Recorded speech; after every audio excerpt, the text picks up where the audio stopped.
അപ്പോഴേ ചക്ക കൊണ്ട് ഒരുപാട് മൂല്യവർദ്ധിത ഉൽപ്പന്നങ്ങൾ ഉണ്ടാക്കാം. അപ്പോൾ ഞങ്ങൾ ചക്ക പപ്പടാണ്, ചക്ക പപ്പടം ഉണ്ടാക്കാനുള്ള ഒരു തയ്യാറെടുപ്പിലാണ്. വളരെ രുചികരവും പോഷക സമൃദ്ധമായിട്ടുള്ള സാധനമാണ്.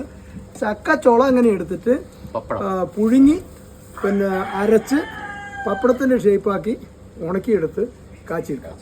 നല്ല പപ്പടം. ഇത് എന്തൊരു ചുളയെന്നറിയോ, നല്ല ടേസ്റ്റ് ഉള്ള ചക്കയാണിത്. മുണ്ടാന്നാ പറയാം. ഈ ചുളേൻ്റെ കനം കണ്ടോ, ഒരു ചുളേൻ്റെ കനാണ് ഈ കാണുന്നത്, ഒരു ചുളേൻ്റെ വലിപ്പമാണ് ഈ കാണുന്നത്.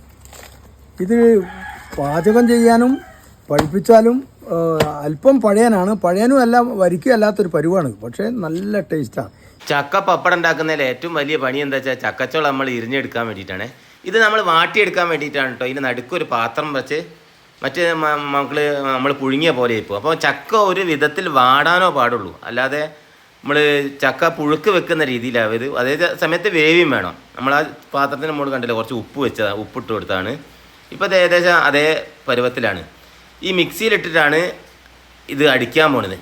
മിക്സിയിലിട്ട് അടിക്കുന്ന സമയത്ത് ചില വിഷയം അന്നേരം വന്നത് എന്താ വെച്ചാൽ വെള്ളം പാരാത്തതുകൊണ്ട് മിക്സിയിൽ നിന്ന് ശരിക്കായിട്ട് അരഞ്ഞ് കിട്ടിയില്ല. പക്ഷേ ഞങ്ങൾ അതുകൊണ്ട് ഒരു തുള്ളി വെള്ളം, ഉപ്പ് വെള്ളം എന്നുവെച്ചാൽ ചില ചക്കയിൽ ഉപ്പിൻ്റെ വെള്ളം ഉപ്പ് കുറവുണ്ടെങ്കിൽ അതുകൂടി മേക്കപ്പ് ചെയ്യാൻ വേണ്ടിയിട്ട് കുറച്ച് വെള്ളം അതിനകത്ത് പറഞ്ഞിട്ടുണ്ട്, ഉപ്പ് വെള്ളം. അപ്പോൾ അതങ്ങനെ ആയി കിട്ടുന്നുണ്ട്. പക്ഷേ ഇതിലും ഒരു വിഷയം വന്നു എന്താ വെച്ചാൽ കുഴച്ചെടുക്കാം. പക്ഷേ ഞങ്ങൾ ചക്കക്കൂര് പൊടിച്ച് വെച്ചാണ് ഇത് കാണുന്നത്. ചക്കക്കൂര് പൊടി ഉണ്ടായിരുന്നു, അതുകൊണ്ട് അത് റെഡിയായി വന്നു. പിന്നെ കുറച്ച് എള്ളൊക്കെ ചേർത്ത് കണ്ടല്ലോ, അപ്പോൾ നല്ല സൗകര്യപ്രദമായി കിട്ടിയത് ചക്കക്കുരുവിൻ്റെ പൊടി ഉള്ളത് കൊണ്ട്. പക്ഷേ ഗ്രൈൻഡറിലോ മറ്റോ ആക്കിക്കാണെങ്കിൽ ശരിക്കും ഇതേ രീതിയിൽ തന്നെ കിട്ടും. എന്താ വെച്ചാൽ ചക്ക നല്ല ടൈറ്റായിട്ട് തന്നെ കിട്ടും. ഇത് അന്നേരം ഞങ്ങൾക്ക് വന്ന ചെറിയ മിസ്റ്റേക്കാണ്. പക്ഷേ നമുക്കൊന്നും ചിലവൊന്നും ഇല്ലാണ്ട് വീട്ടിലൊക്കെ ഇരിക്കുന്ന സമയത്ത് നല്ല ഭക്ഷണം, നല്ല പപ്പടം കഴിക്കാൻ ഉള്ളൊരു പരിപാടി. ഇത് ഡ്രയറിൽ വെക്കാൻ വേണ്ടിയിട്ടാണ് കേട്ടോ. ഇത് നെറ്റാണ്, ആ നെറ്റിൻ്റെ മുകളിലേക്കാണ് പപ്പടം ഉണ്ടാക്കി വെക്കുന്നത്. ഡ്രയറിൽ വെച്ച് ഉണക്കണം, അല്ലാണ്ട് നമ്മൾ ഉണക്കിയാൽ ഉണങ്ങൂല. അതുകൊണ്ട് ഡ്രയറിൽ ഉണ്ടെങ്കിലോ ഇത് നടക്കുള്ളൂ. ശരിക്കും നല്ല പ്രയാസമാണ്, അല്ലാണ്ട് ഉണങ്ങി കിട്ടൂല.